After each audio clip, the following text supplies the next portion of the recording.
صوت الألمونيا تحس ان هي حديد مش ألمونيا. دي ألمونيا خام صوتها اهوت، دي ألمونيا عادية.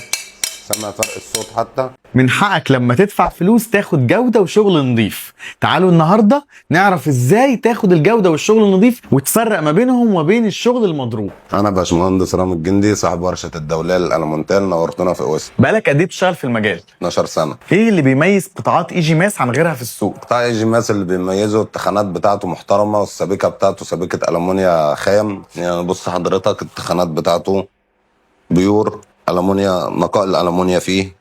نسبة الدهان عليه بتمسك أكنها القطاع جاي من شركته زي ما هو، لا مدهون ولا أي حاجة. طبعا دي ألمونيا خام صوتها اهوت، دي ألمونيا عادية. سامع فرق الصوت حتى اهو. دي بيور.